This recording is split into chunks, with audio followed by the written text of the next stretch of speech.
Gracias.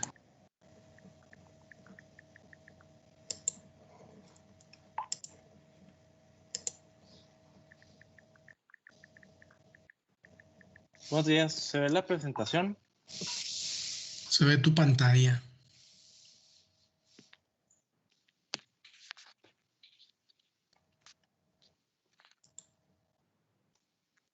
Ahí. Ahí está. Pues usted me dice cuando quiera que empiece, doctor. Ya. Ah, ya. Ya es hora, sí.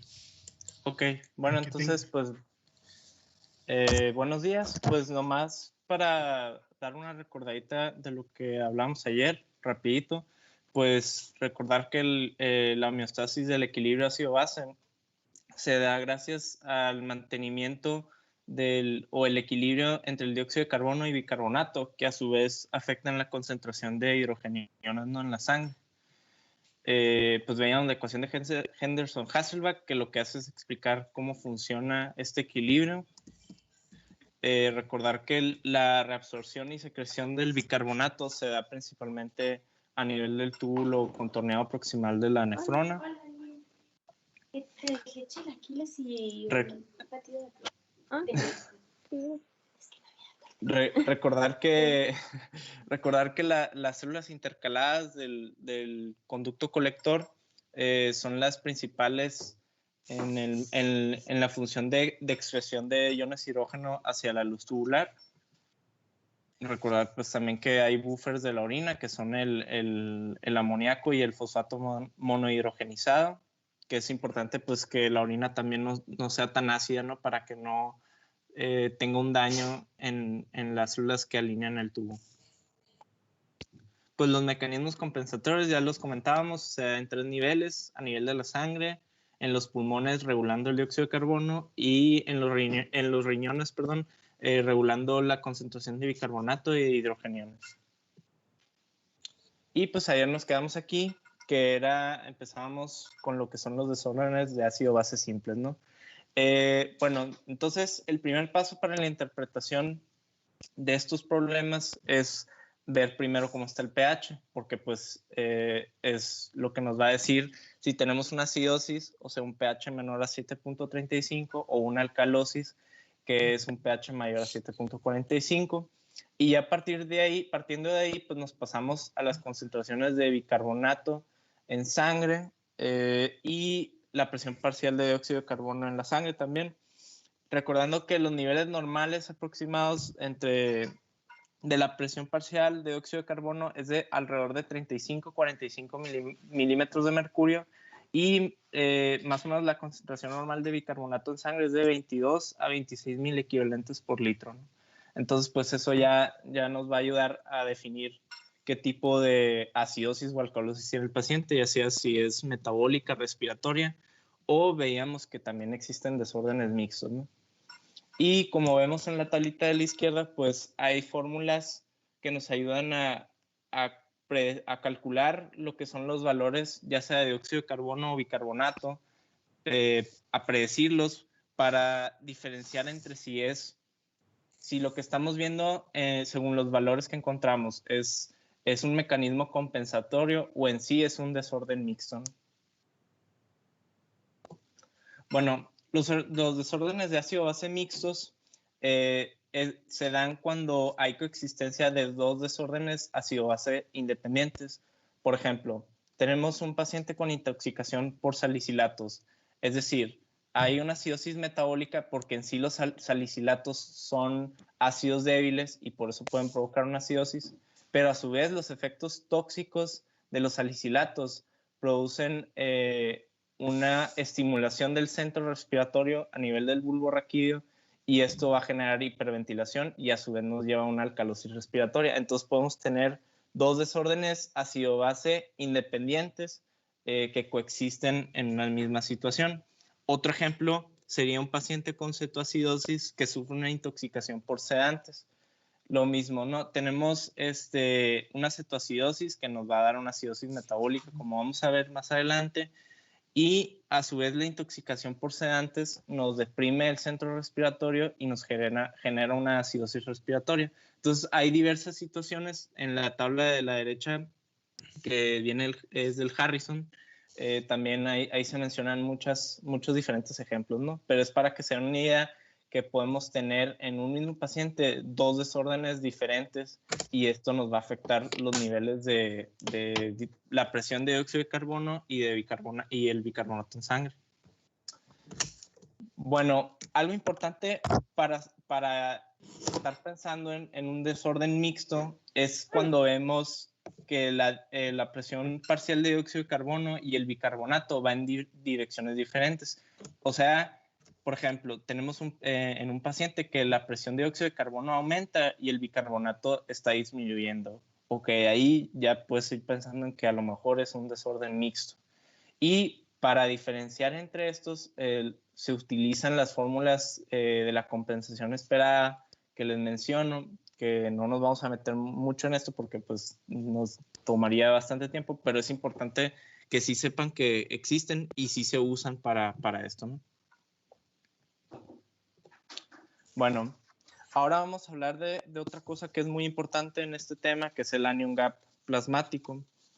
Bueno, el anion gap lo que hace es darnos un valor semi-cuantitativo de los aniones o iones de cargas negativas, perdón, que no son medidos por métodos convencionales. Es decir, los principales aniones que medimos en la sangre son el cloro y el bicarbonato, pero hay muchas sustancias que no se miden que también son iones de carga negativa, como son las proteínas plasmáticas, sulfatos, fosfatos y ácidos orgánicos. Esto es importante, es muy importante medir el anion gap plasmático en los casos de acidosis metabólicas. ¿Por qué? Porque hay acidosis metabólicas que nos van a dar una elevación en el anion gap o no, que a las que no aparecen con una elevación del anion gap, por lo general les llamamos hiperclorémicas. Ahorita voy a explicar más por qué. Y bueno, los cationes en general de la sangre son representados pues principalmente por sodio y a veces por potasio, por lo que para el cálculo del anion gap hay fórmulas que incluyen al potasio o que utilizan nomás el puro sodio en cuanto a los cationes, ¿no? Entonces, en la imagen de la derecha inferior, ahí vemos, ¿no? La primera fórmula es sodio, los valores de sodio y más potasio menos los cationes que son el cloro y el bicarbonato, o la que es con la segunda fórmula que es con puro sodio, y también tenemos valores diferentes. Los valores normales sin el potasio son alrededor de 8 a 12 miliequivalentes por litro, y cuando se incluye el potasio son alrededor de 12 a 16 miliequivalentes por litro. Y bueno, en la imagen de la izquierda, ahí está bien representado lo que les menciono. Podemos tener acidosis, que como vemos del lado en la figurita más a la izquierda, podemos tener acidosis que se van a dar porque hay un aumento de alguna sustancia, como puede ser ácido láctico, cuerpos cetónicos u otras toxinas. El aumento de estas sustancias que no estamos midiendo por métodos convencionales, que son de carga negativa, nos está generando esa acidosis. Entonces vamos a decir que es una acidosis metabólica con elevación del anion gap. O bien podemos tener acidosis, como vemos del lado derecho de esa figura. Podemos tener acidosis que no nos dé una elevación del anion gap, sino que más bien sea por una pérdida del bicarbonato, ya sea por función renal o algún daño renal. Y el mecanismo compensatorio del organismo es, ok, estoy perdiendo mucho bicarbonato, voy a aumentar mi reabsorción de cloro, que igual recordemos es un anión, y por eso las acidosis metabólicas que no tienen elevación del anion gap, por lo general generan una hipercloremia y por eso se les dice hiperclorémicas. No siempre se ve esto, pero la mayoría de las veces sí. Y bueno, en la imagen de la derecha está, ¿no?, recordarles los valores normales del anion gap, y es muy importante cuando tenemos acidosis metabólicas. Bueno, ahora sí, entrando a las acidosis metabólicas, estas ocurren por dos. Ocurren por un aumento de los ácidos endógenos, como ya les mencionaba, que nos van a dar elevación del anion gap. Pueden ser lactato o cuerpos cetónicos, o en sí por una pérdida de bicarbonato. Un buen ejemplo de esto se da con las diarreas, ¿no? Y bueno, las manifestaciones clínicas más comunes de las acidosis metabólicas son primero la hiperventilación, que muchas veces se encuentra un patrón de Kussmaul, como vemos en la imagen, es un patrón de taquipnea con una polipnea, o sea, son respiraciones muy rápidas y muy profundas. Luego tenemos contractilidad miocárdica disminuida, que puede generar una disminución del gasto cardíaco, una alta predisposición a edema pulmonar, y muchas veces se ve depresión del sistema nervioso central. Entonces vamos a poder presentar síntomas como debilidad, letargo, fatiga. Y bueno, el tratamiento no específico, siempre en el tratamiento de todos los desequilibrios ácido-base va a ser primero pues tratar la causa subyacente, ¿no? Pero vamos a tener tratamientos inespecíficos que son importantes considerar, ¿no? Entonces tenemos para el caso de acidosis metabólicas la administración vía intravenosa de 500 miliequivalentes de bicarbonato de sodio diluidos en 300 mililitros de agua estéril por 30 a 45 minutos. Pero esto se considera en pacientes con acidosis graves, que pueden ser hasta con pH hasta menor de 7.1. Bueno, entrando con las acidosis metabólicas con elevación del anion gap, primero tenemos a la acidosis láctica. Esta, pues como su nombre lo dice, se va a dar por un aumento en la concentración de ácido láctico, y decimos que tenemos una acidosis láctica cuando tenemos un ácido láctico mayor a 4 milimoles por litro en la sangre. Y bueno, la principal causa de esta producción de ácido láctico va a ser cuando hay un transporte de oxígeno disminuido a los tejidos, recordando que el piruvato, que proviene sobre todo de la glucólisis, se convierte en ácido láctico en condiciones anaerobias por medio de una enzima que es la lactato deshidrogenasa. Entonces, si tenemos mal transporte de oxígeno o no llega de plano oxígeno a los tejidos, pues vamos a estar produciendo mucho ácido láctico. Y bueno, en el libro divide las acidosis lácticas por dos tipos, tipo A y tipo B, según su etiología. Las tipo A se dan por un tipo de perfusión disminuida, como les decía, y los ejemplos más claros de esto son un estado de choque, una insuficiencia cardíaca, una anemia severa y defecto de enzimas mitocondriales.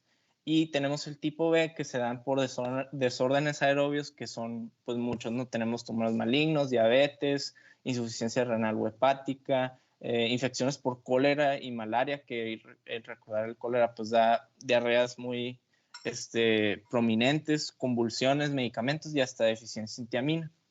Y bueno, el tratamiento no específico de la acidosis láctica consiste... Pero en silla de ruedas, caminar podría significar un cambio en quién es. Un cambio fundamental como pareja. Creo que alguien tiene su... Me preocupa que pase lo que pase. Ah, está. Bueno, entonces el tratamiento consiste, primero, tener cuidado con el bicarbonato de sodio, porque al administrar en los pacientes con acidosis láctica puede llevar el pH, o sea, de estar bastante bajo a llevarlo a algo muy alto. Entonces, se recomienda utilizar el bicarbonato de sodio en pacientes con acidosis láctica cuando son acidosis severas igual, ¿no? Y cuando se prefiere llevar el bicarbonato a no más de 12 miliequivalentes por litro. Y bueno, ahora tenemos la cetoacidosis. La cetoacidosis es causada por una acumulación de cuerpos cetónicos en la sangre, como son el beta-hidroxibutirato y acetoacetato. Recordar que estos cuerpos cetónicos son una fuente alternativa de energía, sobre todo el cerebro los utiliza como fuente alternativa de energía. Y bueno, la cetoacidosis, pues hay dos tipos, ¿no? Vamos a ver la cetoacidosis diabética, que pues es la que más conocemos. Primero, pues esta cetoacidosis diabética ocurre por lo general, no necesariamente, pero por lo general en pacientes con diabetes mellitus tipo 1, que es la de insulinodependientes. Esto va a ocurrir cuando los requerimientos de insulina aumentan, sobre todo en presencia de infecciones, pancreatitis e infarto. ¿Sí se cambió la diapositiva? ¿O cuál están viendo? Sí, La de déjenme que dice poner el gap elevado. Sí, sí es la que dice cetoacidosis. sí, Sí. que está Ah. el músculo. Mira. Ok. Pues, bueno, como les decía, esta cetoacidosis por lo general va a presentarse cuando los requerimientos de insulina aumentan, o sea, en el caso de infecciones, pancreatitis y hasta en un infarto agudo al miocardio. Y bueno, las manifestaciones clínicas, más frecuentes con esta cetoacidosis diabética, pues son las llamadas 3P, ¿no? Que siempre oímos, que son la poliuria, polidipsia y polifagia. El patrón respiratorio de Kussmaul, ya les comentaba que en general en las acidosis metabólicas se presenta, pero sobre todo en los pacientes con cetoacidosis diabética. Dolor o molestia abdominal, esto es muy importante porque es, por lo general, creo que es un dolor difuso y no un localizado en el abdomen y muchas veces se presenta con estos pacientes. Náuseas y vómitos y letargo también. Y bueno, el tratamiento de la cetoacidosis diabética consiste, pues, primero, administrar insulina, ¿no? Porque, como les decía, ocurre por lo general en los pacientes con diabetes tipo 1, que son los insulinodependientes, la reposición de líquidos y también el potasio, porque el potasio, recordemos que la insulina aumenta la actividad de la bomba de sodio-potasio, entonces si administramos insulina podemos generar que entre mucho potasio a la célula y causar una hipocalemia grave en el paciente, entonces siempre que administramos insulina es importante considerar administrar un poco de potasio y igual glucosa, porque al administrar insulina podemos a su vez llevar a un paciente a una hipoglicemia grave. Entonces, tienen que tener eso en cuenta siempre al administrar la insulina, ¿no?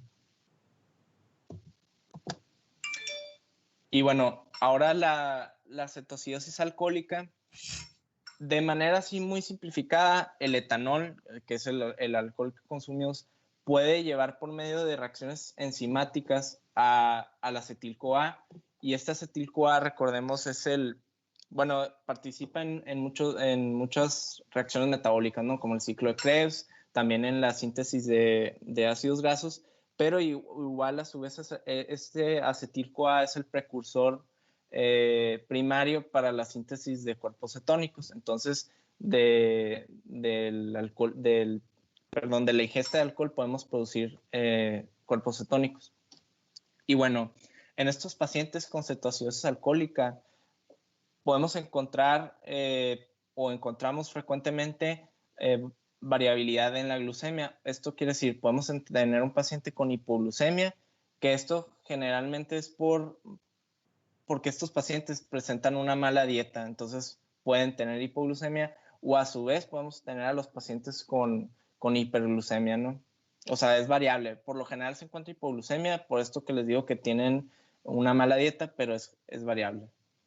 Y otros síntomas que suelen presentar estos pacientes son náuseas y vómitos, dolor abdominal, y algo más importante que recalca bien el libro es que a diferencia de los pacientes con cetoacidosis diabética, estos pacientes suelen estar más en un estado de alerta, ¿no? Y los pacientes con cetoacidosis diabética suelen estar como más con letargo, fatiga y debilidad.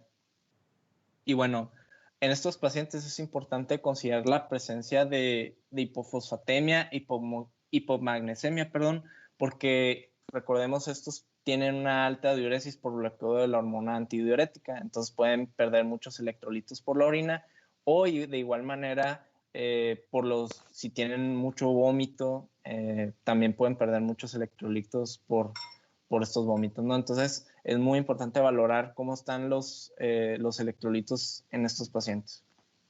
Y bueno, el tratamiento de la cetoacidosis alcohólica consiste en dextrosa vía intravenosa, igual la reposición de líquidos y como les decía, si tienen algún desequilibrio electrolítico, pues corregirlo. Y pues sería toda mi parte. Ramón, no sé, ¿quieres que te deje la presentación? Sí, por favor. ¿Sí Dale. me escuchan? Sí. Ok. Ahí se está viendo. Sí, la miro ya. Ah, ok. Ok, ahora continuando con los casos de acidosis inducida por salicilatos, pues vamos a ver a continuación casos de intoxicaciones. Bueno, en este caso, pues vemos que más comúnmente se ve por salicilatos derivados del ácido salicílico, como puede ser el ácido acetilsalicílico, que es pues de las que se toma más frecuente. En estos casos, pues se van a presentar, como ya se mencionó anteriormente, como alcalosis respiratoria, o también se puede presentar como una mezcla de alcalosis respiratoria con una acidosis metabólica de un alto anion gap o un anion gap elevado. Vemos que en estos casos el ácido láctico y los cetoácidos van a estar aumentados, presentando pues manifestaciones clínicas como las que ya se mencionaron anteriormente, que son náuseas, vómitos o la abdominal. Ok, en estos casos, en el caso del tratamiento, vemos que se tiene que empezar con un lavado gástrico vigoroso, el cual tiene que ser con solución salina isotónica. Ese es como se tiene que hacer inmediatamente. Dice también que todos los pacientes tienen que recibir al menos una ronda de carbón activado. Aquí la dosis se las puse de un gramo por kilogramo hasta 50 gramos, porque 50 gramos es el tope. O sea, 1 gramo por kilogramo es más en pacientes pediátricos, ya que pues no pasan no puede que no pasen de 50 kilogramos, pero pues en caso de que sí sea esta cuestión, pues vamos a saber que el tope siempre va a ser 50 gramos, o sea, los adultos siempre 50 gramos. Ok, también en caso de que se presente la acidosis metabólica, va a ser el tratamiento con bicarbonato de sodio intravenoso, también como ya se mencionó anteriormente, y en caso de que se presente con esta acidosis metabólica en conjunto con alcalosis respiratoria, se va a tener cuidado, precaución con el uso de bicarbonato de sodio, pues que puede condicionar pues algún empeoramiento de la alcalosis. En caso de que no esté funcionando el tratamiento con bicarbonato de sodio o que no se esté aclarando bien la intoxicación por salicilato, vemos que se recomienda el uso de acetazolamida, perdón, el cual sí va a funcionar, pero se tiene que tener cuidado en caso de que de que no sea reemplazado correctamente el bicarbonato que se esté excretando. O sea, se tiene que estar bien ahí al cuidado de esto.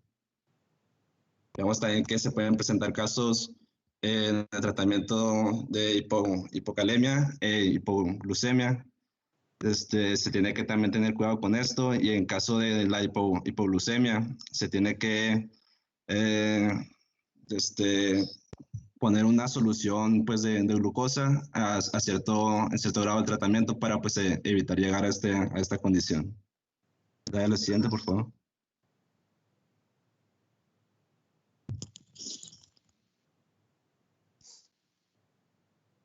La siguiente, por favor. ¿No se cambió? Ahí está, ahora sí. Gracias.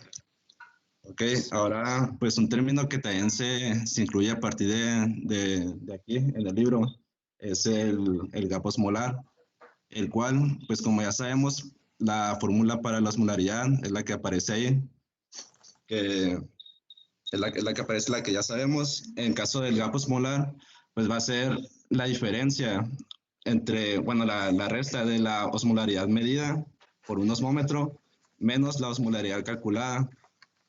Aquí poniendo un ejemplo, en caso de que haya una intoxicación, vemos que, por ejemplo, la osmolaridad media nos dio a 320 milosmoles sobre litro, el cual, pues, como ya sabemos, pues va a estar aumentado. En caso de que la osmolaridad calculada nos dé menos, no sé, 290, nos está indicando que hay otros osmolitos que están interfiriendo, aparte de los que están ahí en la fórmula normal. Hay otros osmolitos que están interviniendo que están condicionando que hay un aumento de esta osmolaridad, Estos osmolitos podrían ser como los que vamos a ver a continuación. Podría ser pues para la presencia de etanol, de metanol, de alcohol isopropílico y de propilenglicol. Y vemos que un gap osmolar menor o igual a 10 milosmoles sobre litro pues es lo normal. Y ya pues consideramos que es anormal en caso de que este sea mayor a 10 milosmoles sobre litro. La siguiente, por favor.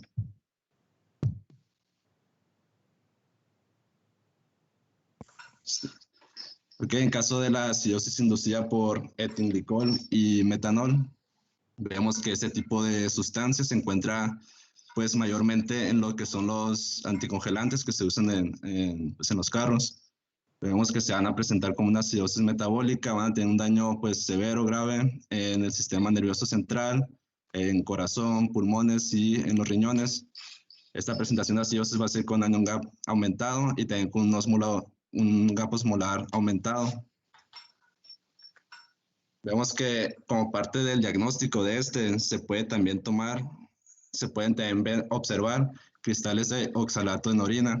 También otro método que se mencionaba ahí era el examen con lámpara de Wood, que es el de la imagen que está ahí abajo a la izquierda, en el cual pues se ve con esta lámpara en el frasquito con orina, se ve pues la fluorescencia muy marcada, que pues está marcando la presencia de esas sustancias. Vemos que en caso de que se presente normal, pues no se va a ver así de marcada la fluorescencia. Ok, pasando al tratamiento, bueno, me faltó mencionar que en estos casos, lo que es el etilenglicol y el metanol en sí, como sustancia en sí, no es lo que causa la intoxicación. Lo que la va a estar propiciando son sus metabolitos que van a estar en el organismo gracias a la enzima alcohol deshidrogenasa, de la cual es donde va a ir enfocada el tratamiento. Vemos que para iniciar el tratamiento, pues es igual un lavado gástrico con solución salina, pues para que se vaya pues diluyendo estas sustancias. El fomepizol intravenoso, el fomepizol es un inhibidor de esa enzima que les acabo de mencionar, de la alcohol deshidrogenasa, lo cual va a estar condicionando a que estas sustancias no estén pues degradándose a sus metabolitos, a que no estén generando estos metabolitos que van a generar la intoxicación. Y también se menciona el tratamiento con etanol intravenoso. Se tiene que tener cuidado, pero se usa más que nada como para crear competencia con el etilenglicol y el metanol para que no se unan a esta enzima. En el caso de hemodiálisis se va a tomar, o sea, se va a usar cuando el pH arterial es menor a 7.3. Y también cuando el gap osmolar se exceda a los 20 milosmoles sobre kilogramo, o sea que ya esté muy aumentada esta diferencia de osmolitos, que estén muy aumentados, pues. Me faltó poner eso nomás. Siguiente, por favor. Okay, en caso de intoxicación por propilenglicol, pues sabemos que se usa como un vehículo en la administración intravenosa de algunos medicamentos sedantes, como es el diazepam. También se usa en nitroglicerina, fenobarbital, fentoína. También leí que se puede usar en algunos productos como lo es el shampoo y el jabón, como vehículo del olor de estos. La intoxicación por estos se ve más en la unidad de cuidados intensivos, pues en los que usted está administrando estos medicamentos que les acabo de mencionar. Se presenta con una acidosis con anion gap elevados y pues con un gap osmolar también elevado. Y el tratamiento de pues va a ser con fomepizol, que pues como ya les mencioné es el inhibidor de la alcohol deshidrogenasa, porque también los metabolitos de son los que generan la intoxicación. En cambio, el alcohol isopropílico, vemos que es de absorción rápida. Puede ser fatal con una ingestión de 150 mililitros, por lo cual se tiene que tener muy en cuenta esto. Y vemos que aquí, a diferencia de los que les acabo de mencionar, sí genera la intoxicación en su compuesto original, o sea, como alcohol isopropílico. Aquí no interviene sus metabolitos ni nada de eso. O sea, es el alcohol en sí lo que causa la intoxicación. Y se menciona que aquí, en este caso no hay acidosis con un anion gap aumentado. Se presenta un gap osmolar aumentado y pues también se puede presentar como con hipoglucemia. Vemos que se usa la terapia de soporte con soluciones intravenosas para condicionar este lavado gástrico, el uso de vasopresores y el soporte ventilatorio en caso de que sea necesario. En caso de pensar ya en hemodiálisis es cuando las concentraciones en plasma sobrepasan los 400 miligramos sobre decilitro.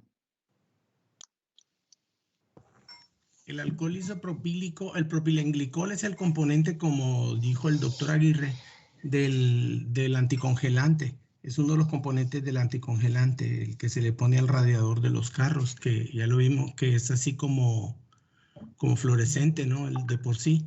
Y con la lámpara de Wood se puede apoyar uno para encontrar los residuos en la orina.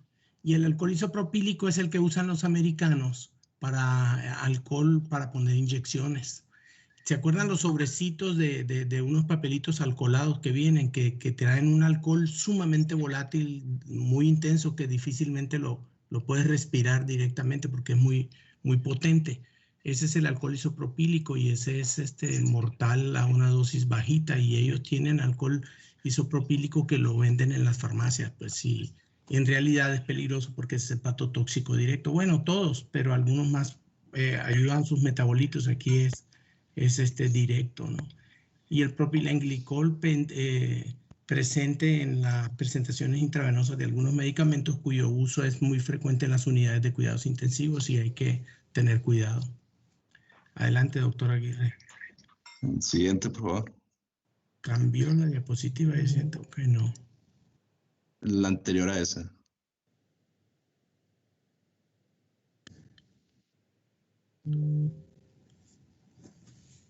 Dale una atrás, Kike, por favor.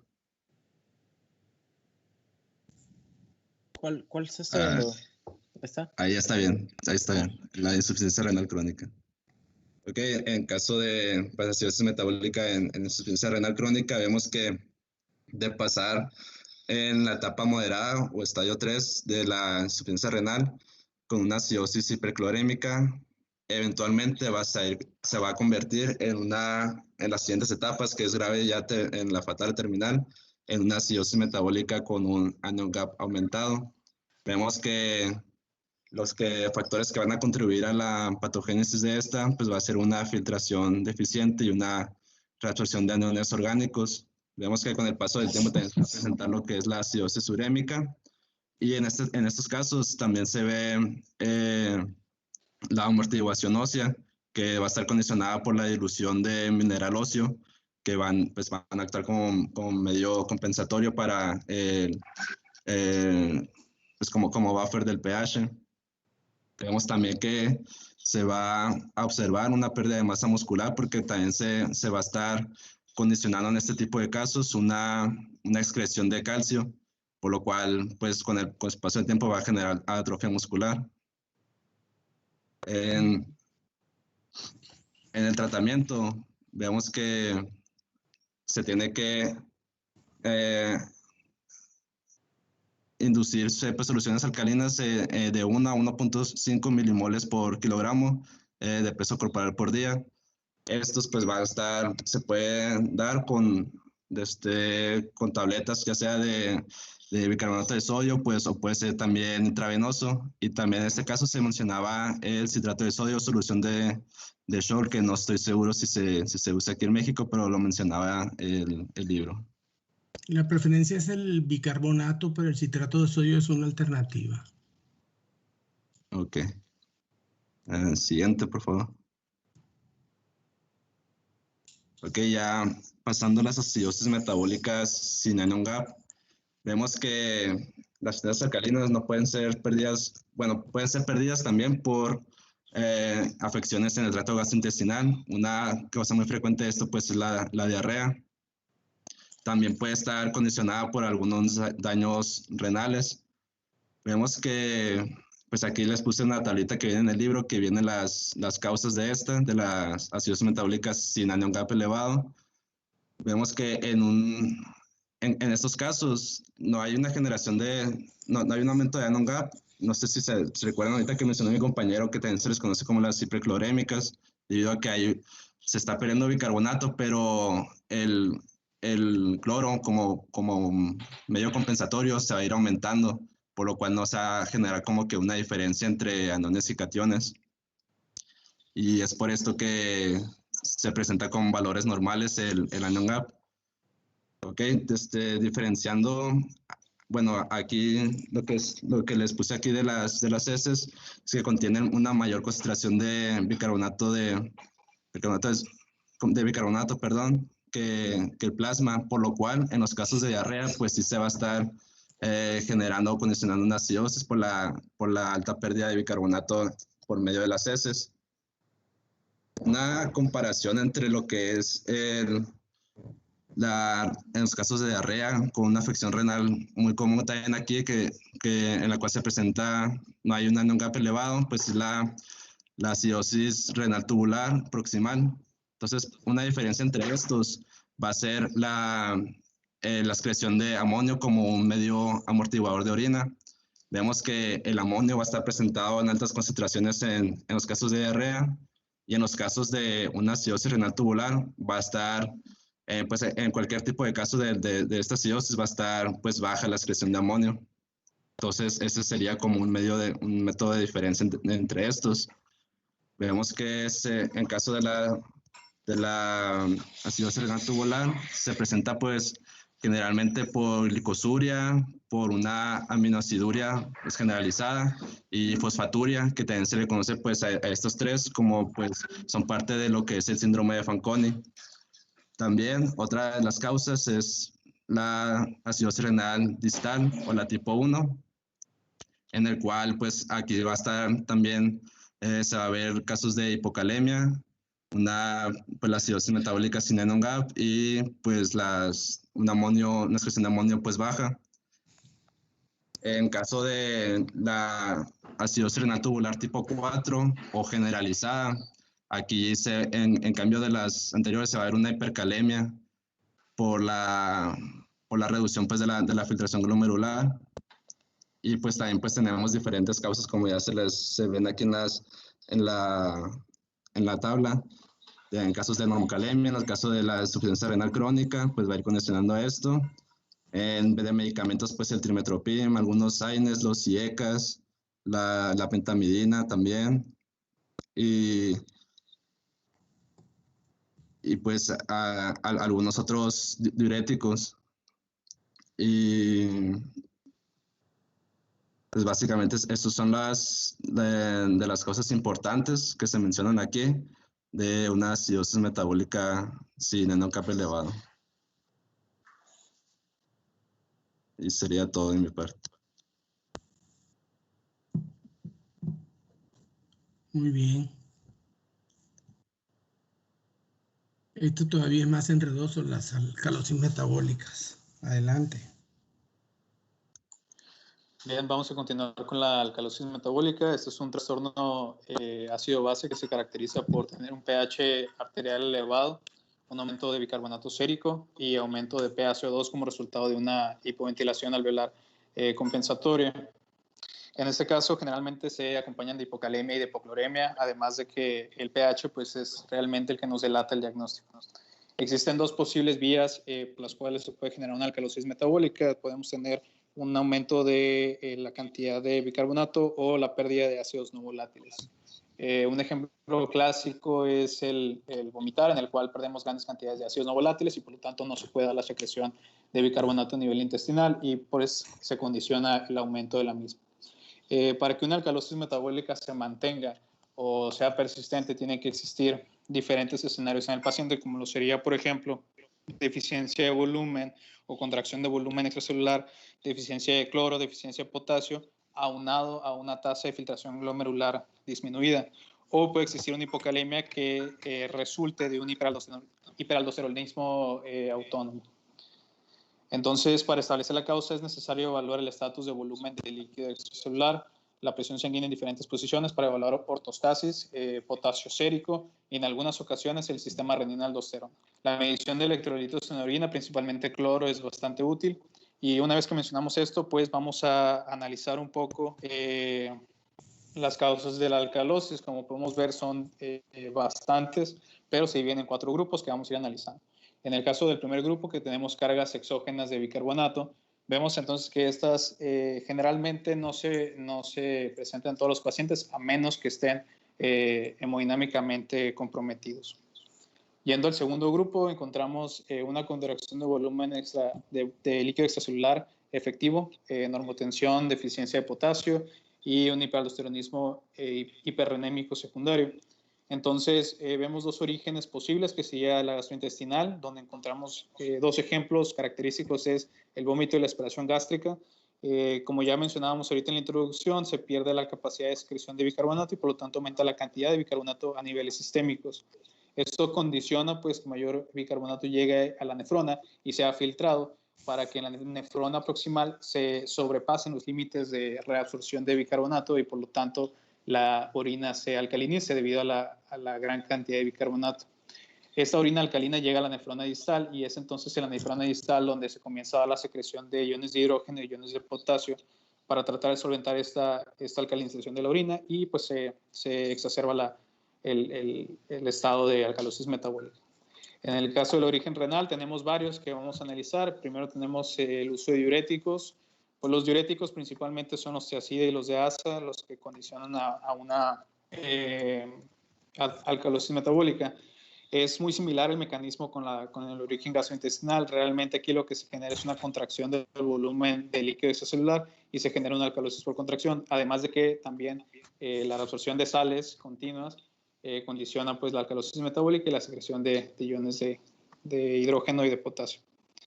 En el caso de un estado poshipercápnico, aquí debido a la acidosis respiratoria que se presenta y la retención prolongada de CO2, se genera una alcalosis metabólica de compensación debido a que se aumenta la reabsorción de bicarbonato y además la síntesis de bicarbonato. Otra posible causa, podemos ver un paciente que se recupera de cetoacidosis o de acidosis láctica, como ya se mencionaba anteriormente, pues todo este conjunto de lactato y cetona se van a convertir ulteriormente en bicarbonato y condiciona pues la alcalosis metabólica. La presencia de aniones no reabsorbibles en la orina, como lo sería en el caso de uso de penicilina o derivados de la penicilina, como carbenicilina y ticarcilina. Esto lo que sucede es que en la nefrona se van a presentar aniones que no van a poder ser reabsorbidos y por lo tanto en la nefrona distal se va a secretar iones de hidrógeno y iones de potasio. La deficiencia de magnesio se presenta en pacientes que usan diuréticos, que son alcohólicos, que presentan diferentes síndromes como el síndrome de Gitelman, entre otros pacientes. En el caso del grupo 3 vamos a explicar más la fisiopatología de lo que vamos a explicar diferentes ejemplos de la misma. En este caso tenemos una expansión de líquido extracelular, hipertensión, deficiencia de potasio y excreción mineralocorticoides. En este caso, pues vamos a tener aldosterona elevada, ya puede ser por una síntesis en las suprarrenales o puede ser por un aumento de la renina.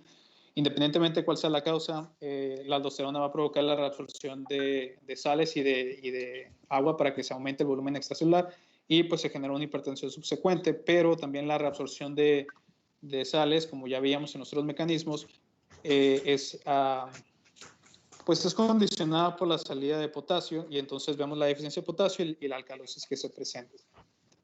En el caso del grupo 4, en lo que se diferencia del grupo 3 es realmente que aquí se comprende las mutaciones que provoca el aumento de la función de los transportadores de sodio, como lo sería en el caso del síndrome de Liddle.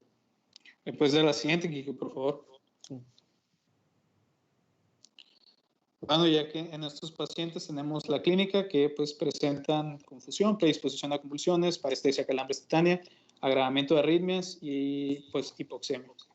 En el caso del tratamiento, el tratamiento tiene que tener dos características principales. Una es estar dirigido a la causa de la alcalosis, ya sea por ejemplo, en el caso de uso de diuréticos, puedes terminar el uso de diuréticos o en el caso de que el paciente presente Cushing, síndrome de Cushing o enfermedad de Cushing, se trata la misma. El segundo objetivo, el segundo enfoque que debe tener es remover factores que mantienen el incremento inadecuado de la reabsorción de bicarbonato.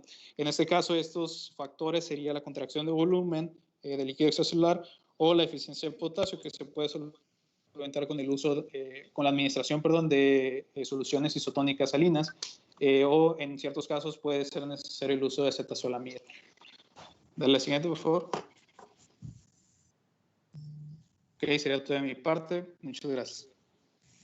Hasta aquí es una situación muy importante recordar que los trastornos del equilibrio ácido-base elementales, pues los más comunes entre los más comunes es la acidosis metabólica. De la acidosis metabólica más común es la acidosis metabólica de la insuficiencia renal crónica.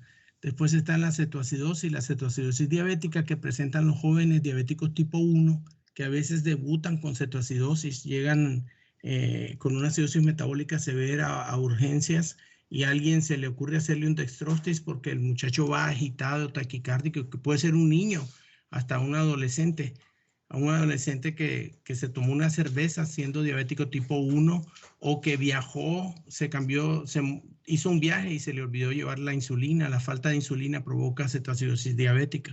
Pero también hay cetoacidosis, vimos los cuadritos de cetoacidosis de otras cetoacidosis diabéticas, no diabéticas, como son la cetoacidosis alcohólica, la cetoacidosis del embarazo.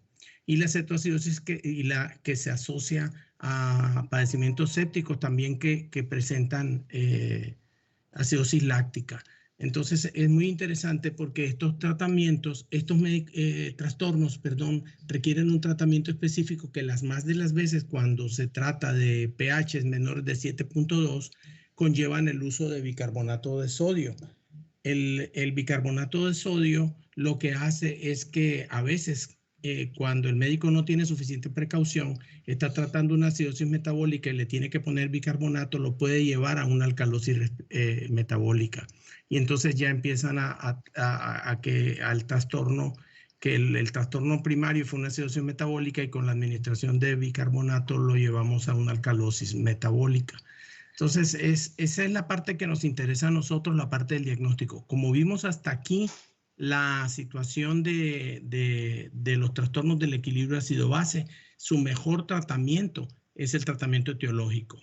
Porque cuando el paciente tiene cetoacidosis diabética, se trata con insulina, se trata con soluciones parenterales, porque el paciente por el vómito y la poliuria a veces llegan muy deshidratados. La otra cosa es corregirles la osmolaridad.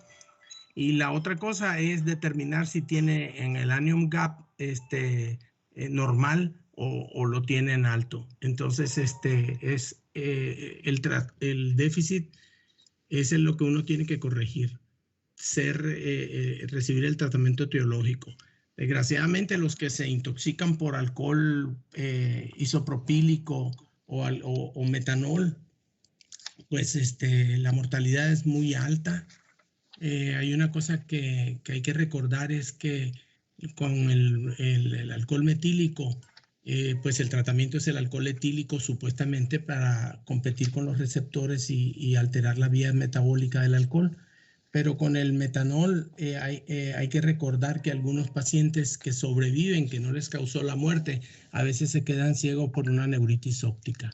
Hay mucho que platicar de esto, pero suficiente información nos dieron los doctores y muy bien para ir estudiando. Vamos a pararnos aquí porque tengo que arreglar algo de la universidad y tengo clase con el otro grupo. Muchísimas gracias y muy requete bien, y nos vemos mañana a esta hora. Sí, que le vaya bien, doctor. Ok, gracias, doctor. Buen día. Gracias, doctor. Gracias. Gracias, doctor. Gracias, buen día. Gracias, doctor. Hasta luego.